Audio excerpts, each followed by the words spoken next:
All right, we'll go ahead and get started. Again, thank everyone for joining. We truly appreciate it. Um, it's a good day to join because I just came back from a big conference and got a lot of new information and new insight. And the good news is it's not changing the presentation a whole lot. So what we've been telling you is pretty close to accurate, but we did get some clarification on some things. So good day to catch up and see what's going on. So uh, quote for the day.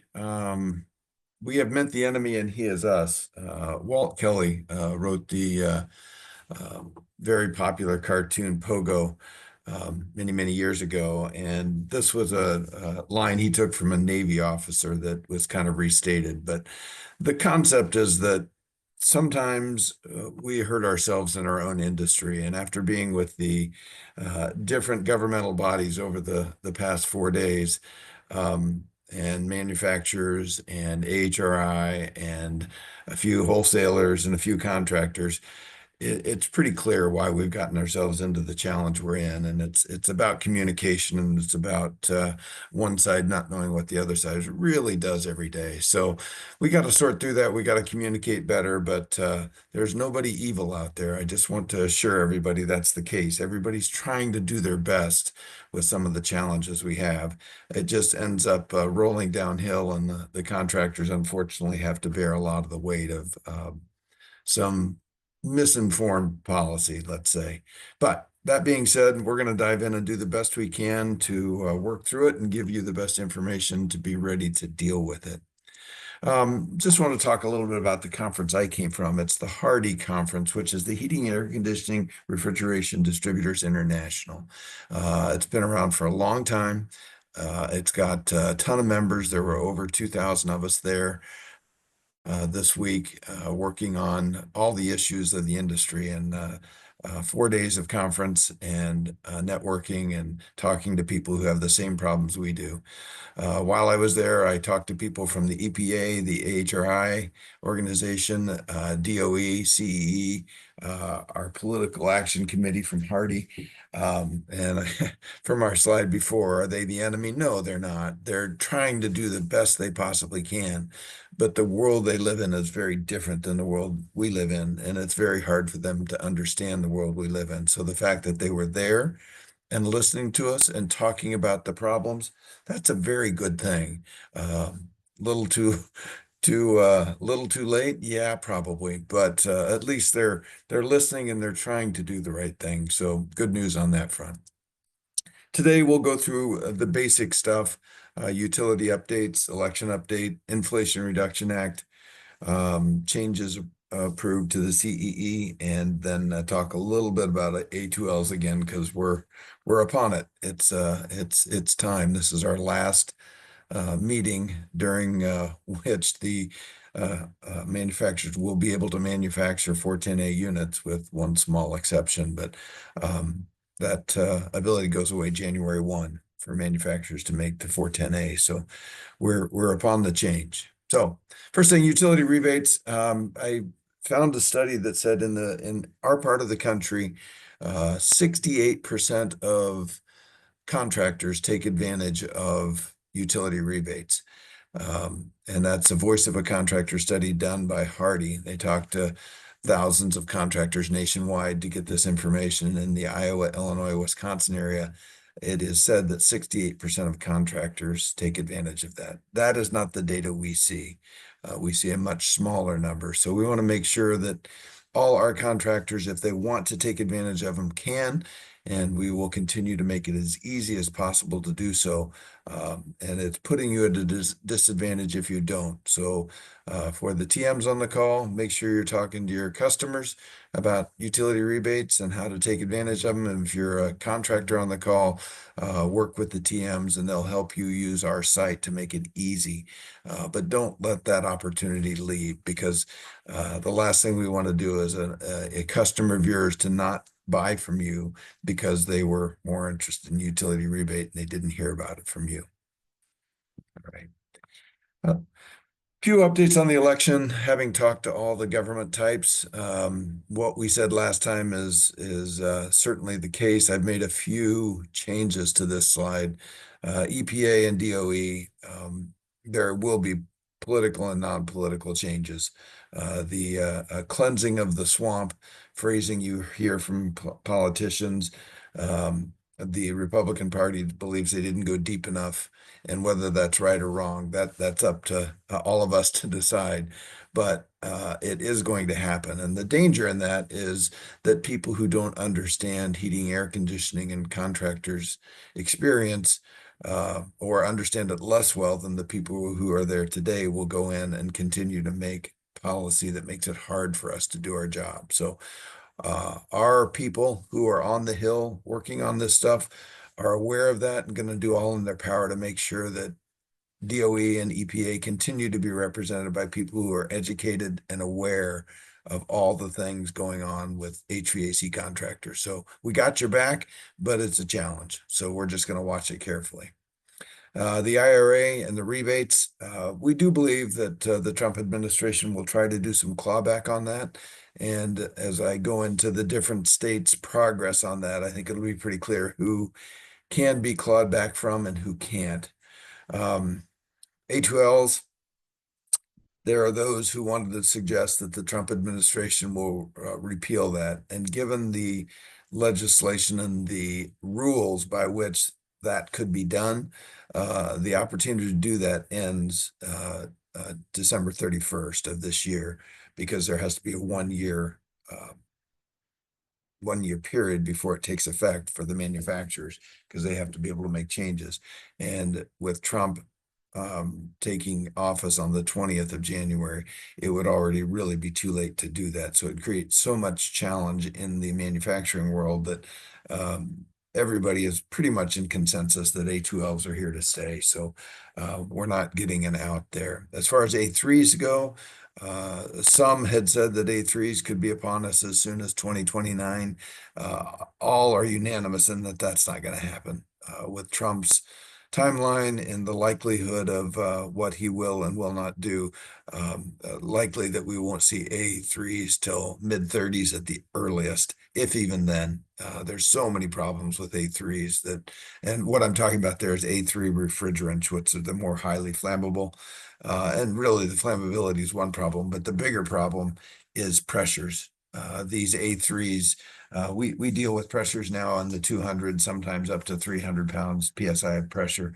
These refrigerants require 1200, 1400, even 1800 PSI. So very dangerous, very difficult for us to work in that type of environment. So don't see that happening anytime soon.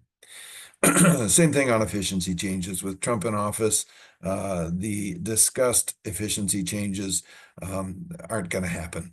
That won't go through with his choices. So we should be sitting on the 13.4 efficiency standard for quite a while. So we'll see what happens. Where it gets fuzzy is there are a few states that are trying to be very progressive, and most of you know them. They're California, New York, Maine, Washington State, Oregon. The granola states, if you will. I don't know what's best to call them at these days, but they will try to push to do their own legislation, which is what makes things very difficult for manufacturers. So if York has to make a different unit for 4 different states, along with the units for the rest of the country, it becomes more expensive for everybody. That's a lot more engineering, a lot more overhead, a lot more unique manufacturing, which causes the price to go up for all.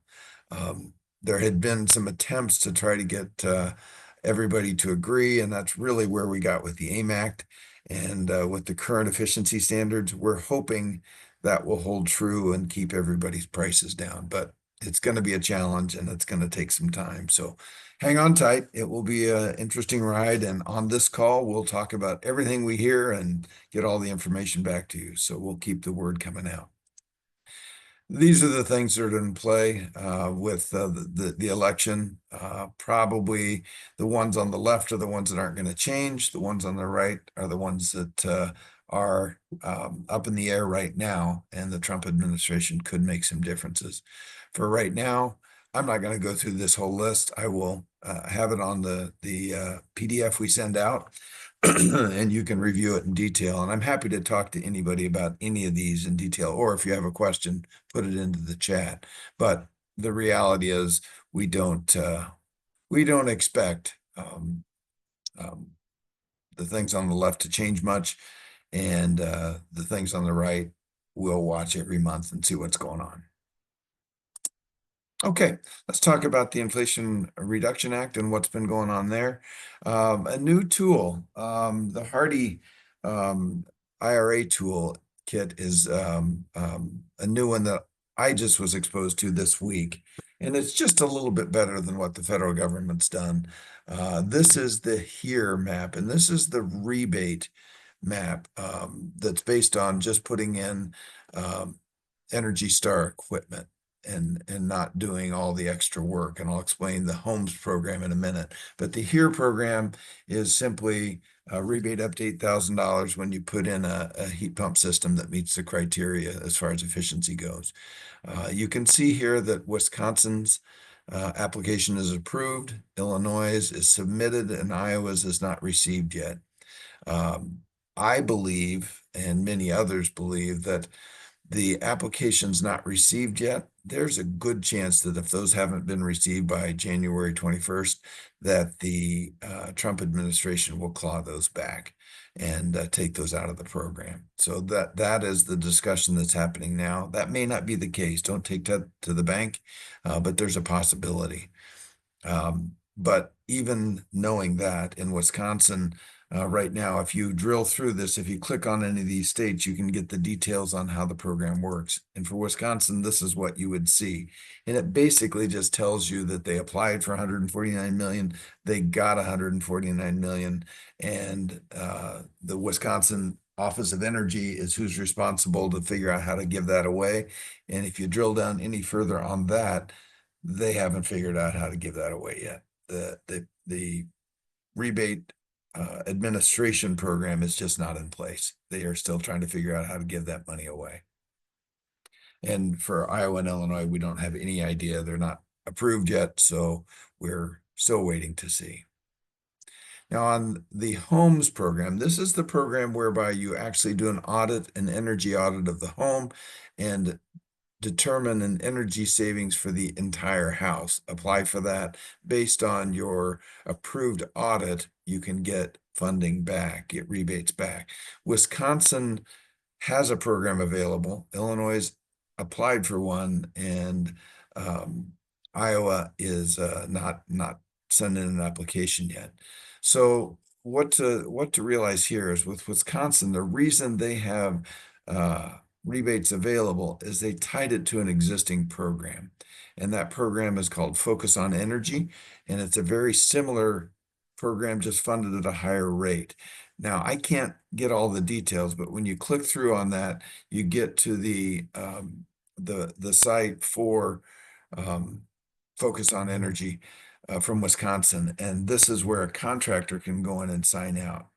I couldn't get a whole lot deeper in this because I'm not a contractor and I'm not from Wisconsin, but this is how you would go about registering for this program. But again, this is doing whole home energy rebates based on audits and extra details from Focus on Energy. So if you're familiar with that program in Wisconsin, great. I'll continue to try to dig in and learn more about it, but it's a complicated program. It's not just checking the box and giving the homeowner a rebate. So it's what we know right now. So not a lot of changes for most of you on what you do with IRA rebates. Do want to clarify again, as of January 1st of this year, we have a new standard for CEE, which is the Consortium for Energy Efficiency. The Consortium for Energy Efficiency is the level required for tax credits. So if you're using the tax credits for homeowners, that standard will change. And if you can see down at the bottom of the screen here, for heat pumps, used to be that was for air source heat pumps. It used to be a SEER of 15.2 and an EER of 10. And we had one on the right-hand side, you can see for traditional split system, ducted systems, and non-ducted systems down below. they've combined those into one with path A and path B. So for our traditional ducted stuff, you now need a 16 SEER2, a 9.8 EER, and then a capacity ratio of 65% at 5 and at 47 degrees. So basically, how much heat are you putting out at 5 degrees versus how much heat you're putting out at 47? Have to have at least 65%. That's one path. That's the traditional path for a ducted system. For a ductless system, it will be more the 16 year of 11 and 50 and 47, or 50% at 5 degrees and 47. So two different ways to look at it. What's important is we'll get you a list of systems that get there and help you choose which systems to offer so you can offer the tax credit going forward. So again, any questions on that, you can put something in the chat, take yourself off mute, or you can reach out to me after. I'm happy to talk to anybody about this stuff and make sure we're as educated as possible. There will be a new standard coming in 2026 as well, so they're not making it easy. That's what's up on top there is the 2026 standard. So it's a ride for sure. Okay, just real quick on the tax credit again. I continue to get people telling me that this is based on what you're supposed to pay on tax day, which is not really what it's about. It's about your tax liability. So I keep wanting to share this so people understand. But I'm not a tax guy. I don't have all the details, and you should always guide your customers to their tax professionals to get feedback on this program. But the important thing that I like to share is that in this scenario, this particular homeowner, which I use the median income in Iowa of $65,000, and they would owe $4,332 in tax, using the $2,000 on a heat pump and $600 on a high efficiency furnace, you could get $2,600 back on the tax credit program. That comes right off the your tax liability, or that 4332. So now you would only owe 1732. Now, if you've done withholding in your paycheck every week and you have had withheld $4,000, that's irrelevant in terms of how much of the credit you get. So now, based on that, if you had not gotten the tax credit on that heat pump and furnace, you would still owe 4,332. You had paid 4,000 into your withholding, so you would still owe $332. With the tax credit, instead, you're going to be getting a $2,668 rebate after taxes. So that's how that program works. It has nothing to do with how much you owe on tax day. It's all about that tax liability line on line 16 of the 1044. Right. Okay, steps to take advantage of that if you're a contractor. First, find out from your TM what is a 25C eligible system. And again, that changes on January 1. Then explain to the homeowners that it will reduce your tax liability, but only you and your tax professional will be able to know for sure what tax credit you could be given. But the system quoted is eligible for up to the $2,000 or $2,600 or $600 if you're just selling a furnace. I would recommend always having a card for a local tax professional who you trust. The homeowner doesn't use somebody, makes you a good relationship in the market, and it gives the homeowner a good resource. And then be sure your 25C ratings, AHRA numbers, are on the invoice and defined as 25C eligible. That will make it easier for your homeowner. And then if you have any questions at all about 25C, ask your TM. They're there to help, or feel free to reach out to me as well. Okay, quick update on A2Ls. What's going on with A2Ls? Rumors I keep hearing, 454B and R32 have propane as part of their blend. 1125 refrigerant's been postponed. Special new EPA 608 licensing is required to handle A2Ls. All of my existing service tools must be replaced. Shipping A2Ls requires special hazmat for load and the driver. I must replace all line sets for A2Ls. I can't install an A2L coil on an existing or older furnace. None of these are right. So if you've heard those rumors and you believe they're true, they aren't. So we'll talk through what is, or if you have questions on any of those and you think you've been told that and you're concerned about it, I can happily chat with you about it and tell you what the real rules are and where you can find the real information. I'd still recommend two courses. One is Steve Goodenough's A2L Basics. It's a great class. Have that available on, I believe, Isabella, please chime in, but I believe that's available now on YouTube.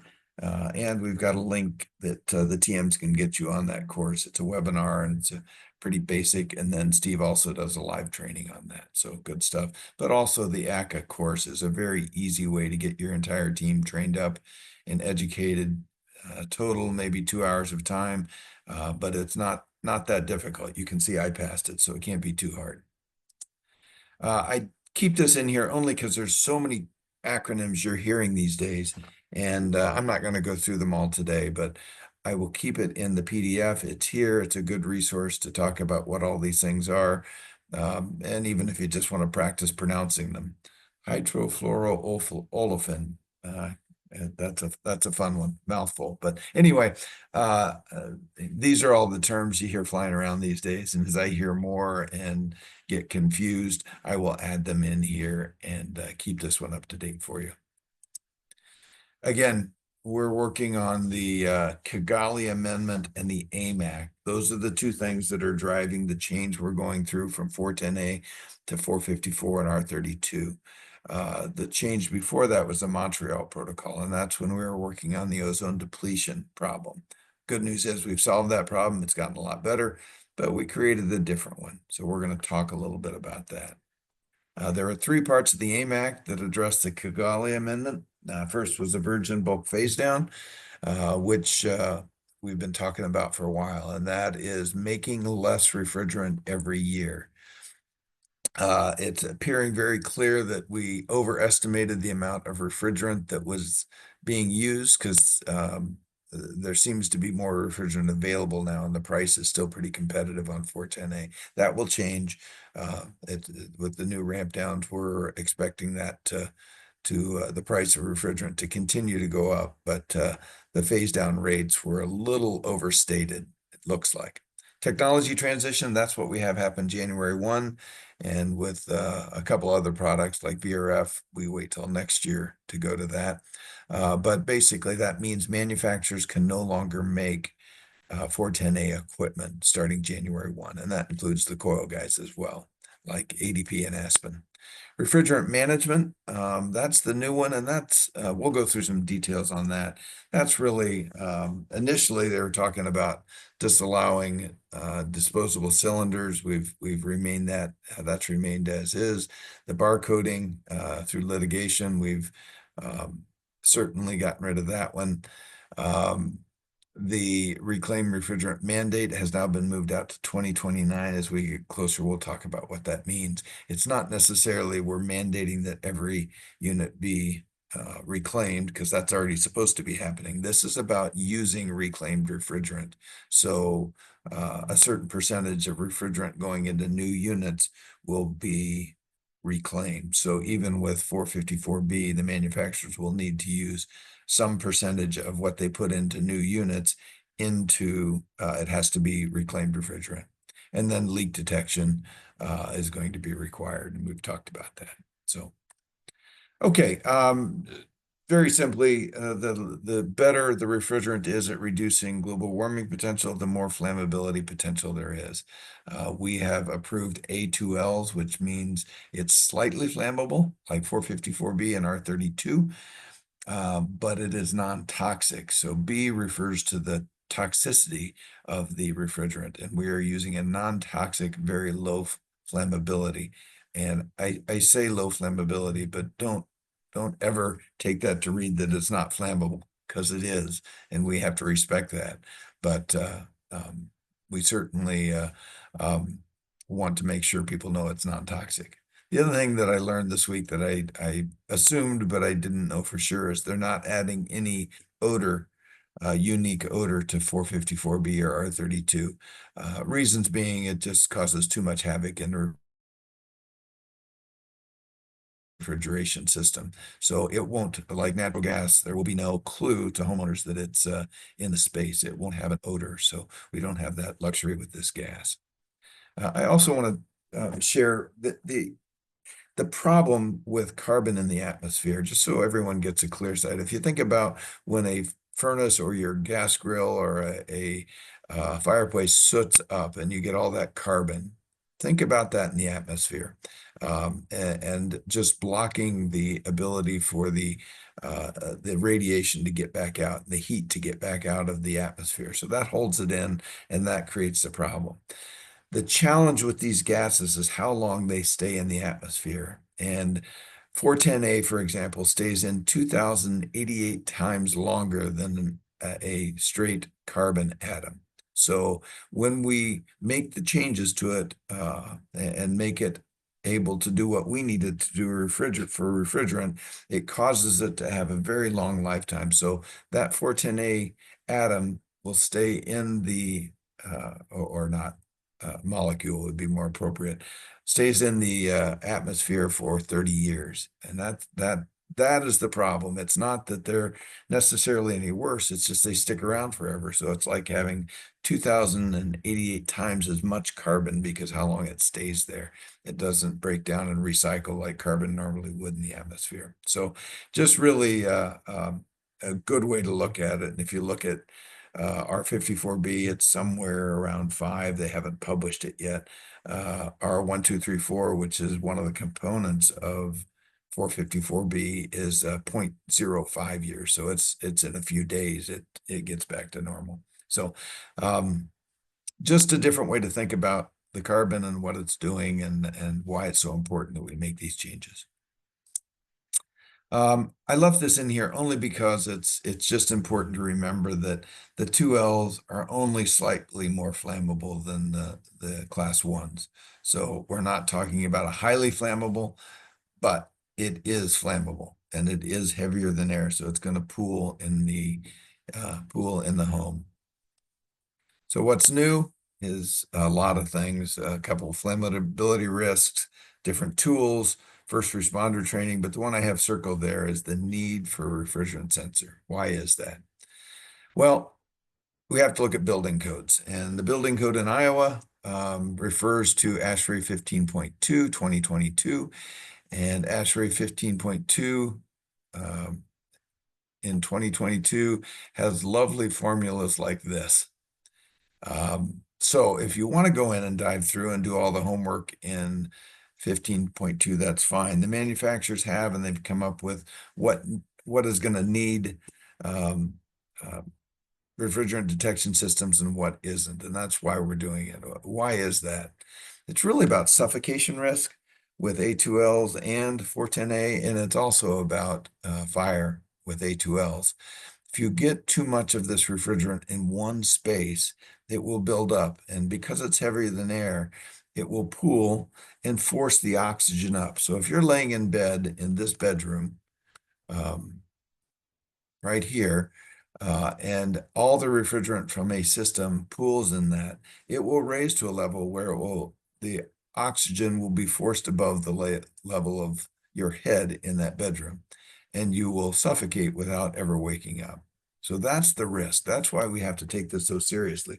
And if you happen to have a candle lit by your bed and it pools up, it will pool up until there's so much concentration in there that it will ignite, and it won't propagate as much as some other gases, but it will ignite, and that could be a very dangerous situation for someone laying in that room. So that's why we need the refrigerant detection system. And the challenge here, if you look at this space, it's probably a 1,000 square foot house or so, roughly. But if we have a refrigerant detection system, what happens in that space is the refrigerant detection system turns the blower on. So if they detect refrigerant, and the blower turns on, it's going to circulate air through that entire house. And that's going to distribute that refrigerant, so there's no risk of it pooling to the degree that it's going to hurt anybody or have enough concentration to ever catch on fire. So, but if you don't have a refrigerant detection system and don't have the ability to turn on that circulation fan when the refrigerant is detected, then the smallest room needs to be your standard for concentration. So what's that mean? Essentially, if we count that room as 125 square feet, that means we can only have 4.3 pounds of refrigerant in our refrigeration system.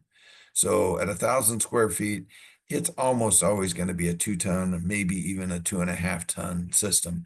And we don't make any 2.5-ton systems or 2-ton systems that use 4.3 pounds of refrigerant. So that is why we need a refrigerant detection system.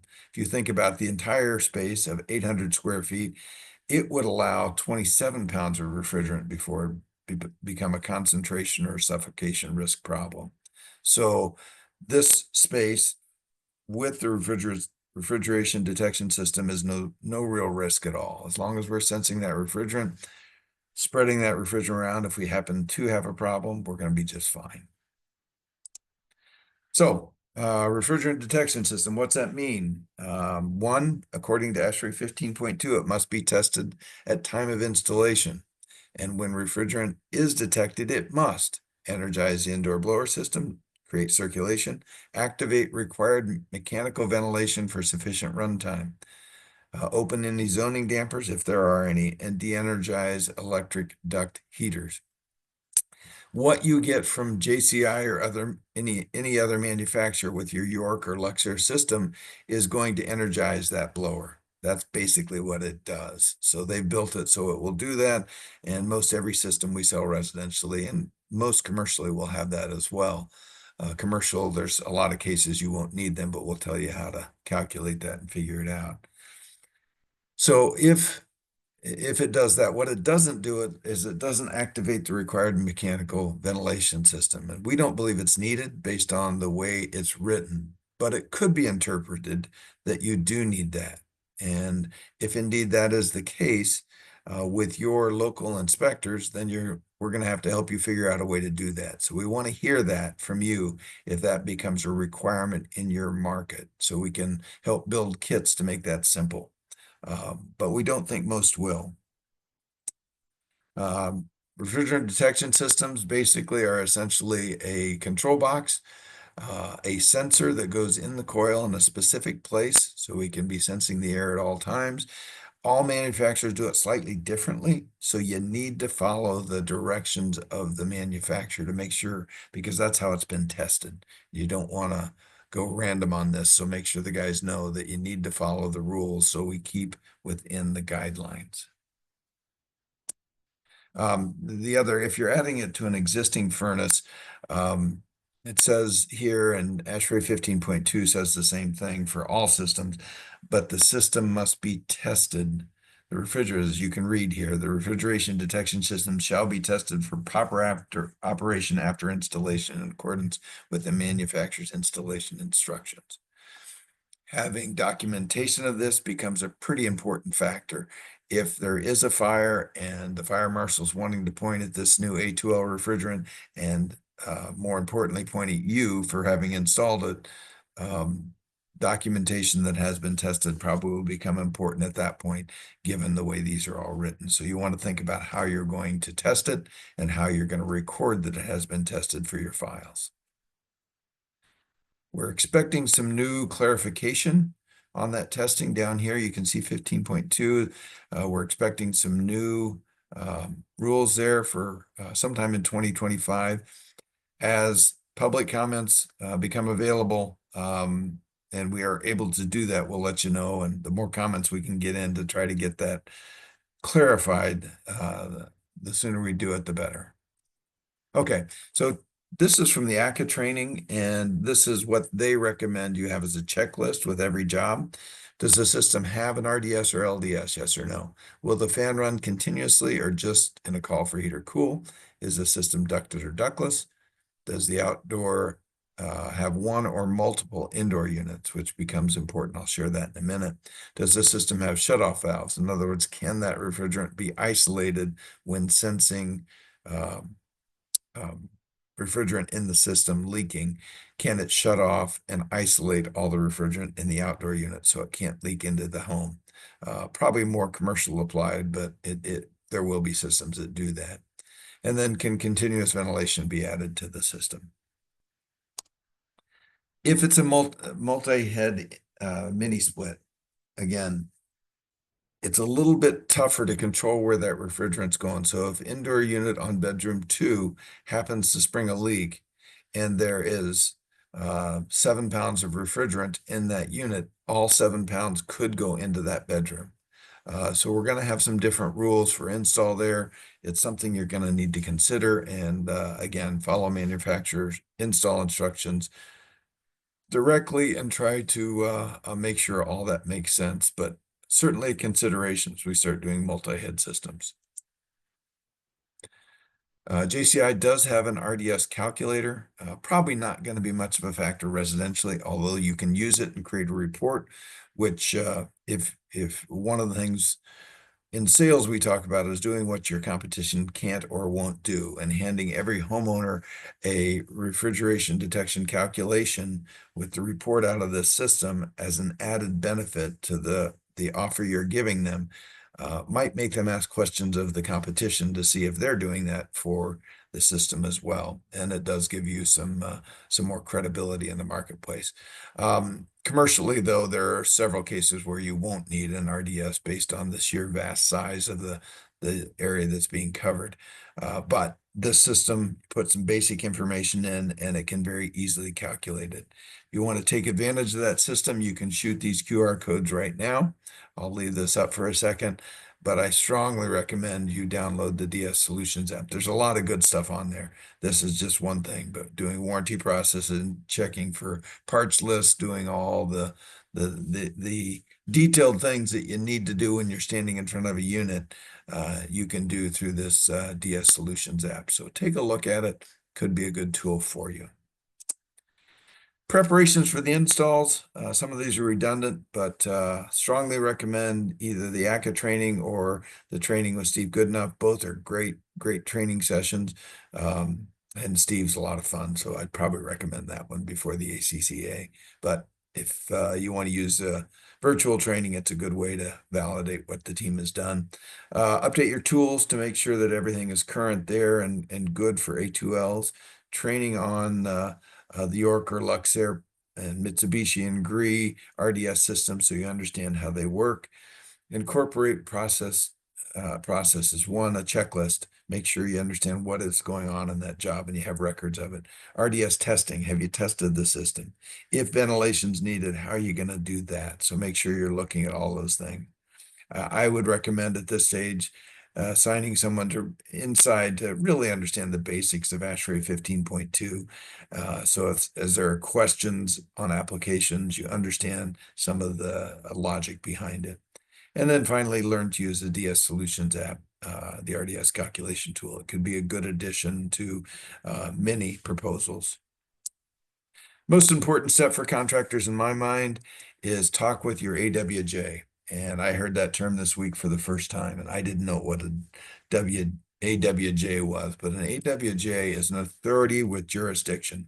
So every state has policy that allows A2Ls to be installed. But as part of that, they had to create a mechanism by which to make sure that installs were being done properly. And normally that rolls down to a city or a county inspector or somebody in the city housing department that qualifies what is and what is not a good installation with A2L. Hopefully you know who that is. If you don't, chat with your TM. I'm sure they're going to be digging it out. But you need to have that conversation to understand how that authority with jurisdiction or that inspector is going to interpret the rules of your state, because the rules are different and they're very unclear. There's a lot of room for interpretation, specifically ventilation. How are they going to require, what are they going to require in terms of ventilation, if anything, with A2Ls on a refrigerant leak?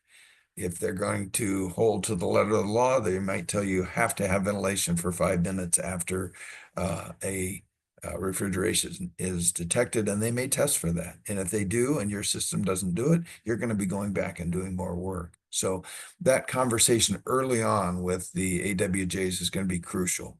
And I'm working with the EPA folks and with JCI to write a document that will allow that conversation to go a lot smoother. So we'll give you a bullet list of points to talk with the AWJs and ask questions and understand how they're going to interpret it. But that's coming. I expect that to be available by the next time we do this call.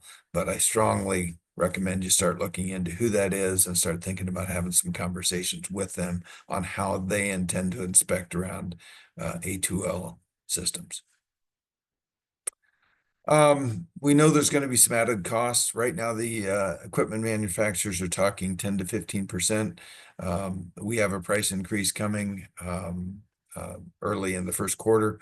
More to come on that soon, but it's also going to cost you more. You're going to have to add some tools. There's going to be some training. There's going to be some extra labor the first couple of times you do it, for sure. But my point is, now is the time to start talking about how you're going to communicate that to the homeowners. When they see a more expensive system, it's time to be ready to explain what's causing that and why. So be thinking about it. Be thinking about how you're going to manage it from your cost perspective, because it will be a slightly more complex installation, and that should be compensated for. Your labor is not cheap, and you don't have to give it away. Service vehicles, just want to remind everybody, you need no special signs, no ventilation. You will be able to have tanks horizontal. You just need to have the vent up so you're not pouring liquid into the bottom of the van. But not a whole lot of changes really for service vehicles. There's just not enough refrigerant on there to make that big a difference. Again, PFAS is what they're lovingly called, and they're the forever chemicals. You may hear about them. Polyfluoroalkyls. These are man-made chemicals since the 1940s, and they basically get into our bodies and cause cancer. That's the major issue. They refer to them as the forever chemicals. And it's becoming more of an issue because HFCs like 454 have what is classified as PFAS. There's somewhere in the neighborhood of 2,600 different chemical compounds that are qualified as PFAS. About 100 of those are really dangerous. The balance, most people think aren't too dangerous. The ones that are in HFCs like 454 are called PFAS, polyfluoroalkyls, and they're called forever chemicals. But the reality is they break down in less than 15 years. Some of these last 500 years. But in most states right now, we don't qualify for the strict legislation around these chemicals. And specifically in the states we live in and we sell our products in, Illinois, Iowa, Wisconsin has no legislation that's a threat to what we're doing, and we don't expect any, but we'll keep watching it. But if a customer asks you about PFAS or the forever chemicals, and I don't want that refrigerator in my house, this is how you can explain it. It's a very different thing than some of these chemicals that are lasting hundreds of years in the environment. We're created one that breaks down very quickly. So real quickly on the transition, everyone knows that January 1, 2025, the systems will be prohibited, but manufacturers still will be able to make condensers and heat pumps for replacement in a system, similar to the way you'd replace a coil or a compressor. The problem is you can't replace the whole system at that time. So the EPA said you could do this replacement like that. The DOE, who is more concerned about how much energy is used, said you must have a high efficiency system that meets the minimum. So if you put a um, air conditioner or heat pump today on an old coil, it's obviously not going to meet its current standard of efficiency. So what is being required is that a match with a older style coil gets you there. So that requires us to go into a 15 or 16 SEER condenser heat pump to get to the minimum standard of efficiency. So we will have a solution there. We will have an offer for that type of component sale. But again, we highly recommend you sell the system. A new coil and new condenser is the best solution every time. Putting a new condenser on a old coil is gonna shrink the life of the heat pump or condenser. So we highly recommend systems, but there will be other options. And if your competitors are out selling them, you want to be able to explain to consumers the risk of making that choice. The other problem is your warranty goes away. You're replacing just the outdoor unit. With an old indoor unit, you don't get the same warranty because you have to have an AHRI match to get the warranty. So they're going to be getting the component replacement or a 1-year warranty, just like you would on a compressor. So buying the new system again gives them a better solution. Okay, additional resources. I've added a few over on this page, and I strongly recommend you take a look at them. One is the IRA toolkit. I put the link on there and the website information, and that allows you to go and look at each state. And as you drill down into the state and click on it, it will tell you the details and even give you all the forms you need or the steps you need to take advantage of any IRA program. I also included JCI's white paper on 454B. If you have homeowners who want to know more or your employees want to know more, it's a very well-written paper that explains what's happened and why. The other piece I put in, if you're a real geek like me and like to see some of the details, the EPA Data Hub gives you every ounce of detail you'd ever want to know about refrigerant reclamation and what's happening and why.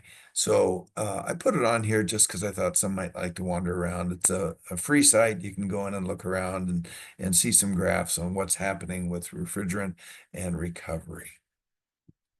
Then, of course, we've got several consumer pieces that are good to explain the 25C tax credit and IRA and of course, the refrigerant change.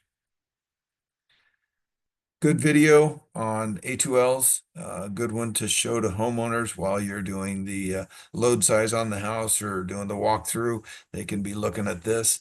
A good way for them to understand what's happened and why, and it's in very simple terms and nice graphics that make it easy to tell the story. That is all I have for today. We are going to do this again on January 8th. I am happy to take any questions if you want to go off mute or send me a chat. I don't see anything in the chat today. So it doesn't look like there's anything there. But feel free to email me, call me. Any questions, I'm happy to answer. And we will, to everybody who attended, we'll be sending a link to this recording. And we will also be sending the PDF out so you can get your hands on that. Thank you all for attending. Appreciate you being here, and I appreciate you being concerned about this issue because it's one that's going to be tough on the industry. And the more prepared we are, the better off we are. Thank you all. Have a great day. We'll talk soon. Take care. Bye-bye.